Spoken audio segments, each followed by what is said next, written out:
Evaluasi pembelajaran bahasa dan sastra Indonesia. Evaluasi memiliki istilah. Yang pertama, pengukuran, penilaian, dan evaluasi. Pengukuran sendiri adalah proses atau cara pengukuran benda atau sesuatu dengan alat ukur.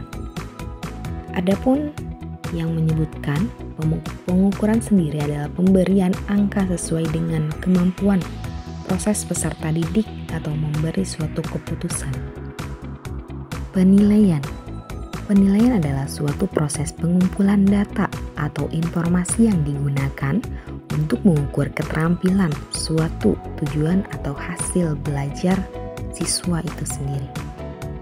Sedangkan evaluasi adalah proses untuk menyediakan informasi sejauh mana suatu kegiatan telah tercapai, serangkaian kegiatan atau aktivitas yang bertujuan untuk dapat mengukur tingkat keberhasilan peserta didik itu sendiri.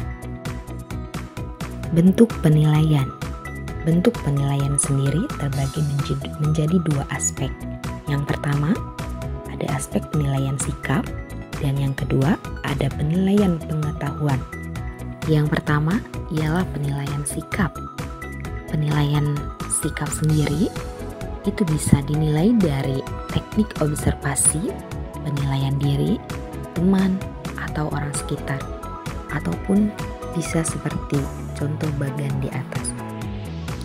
Kedua, ialah penilaian pengetahuan. Penilaian pengetahuan sendiri, penilaian yang dilakukan untuk mengetahui penguasaan siswa yang meliputi pengetahuan faktual, konseptual, maupun personal, serta kecakapan tingkat rendah ataupun tinggi. Adapun pengetahuan peserta didik dapat dilihat dari tes tulis, tes lisan, atau penugasan, ataupun portofolio. Prinsip-prinsip evaluasi. Prinsip-prinsip evaluasi sendiri mempunyai 8 komponen.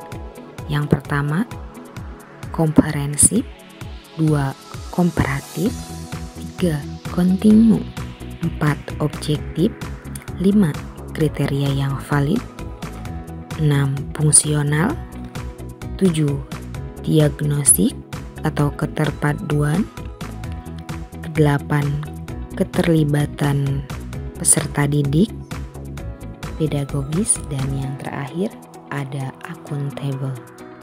Prinsip evaluasi sendiri harus bersifat praktis, artinya kegiatan tersebut harus menghemat biaya, waktu, dan tenaga. Pada prinsip ini, sangat menekankan kemudahan guru untuk menyusun instrumen penilaian yang mudah digunakan tidak hanya untuk dirinya sendiri, tetapi juga memungkinkan digunakan untuk guru lain. Mekanisme penilaian. Mekanisme penilaian adalah cara yang digunakan untuk melakukan penilaian secara terintegrasi guna mencapai standar kompetensi lulusan. Adapun mekanisme penilaian yang dilakukan oleh masing-masing pelaksana penilaian adalah sebagai berikut.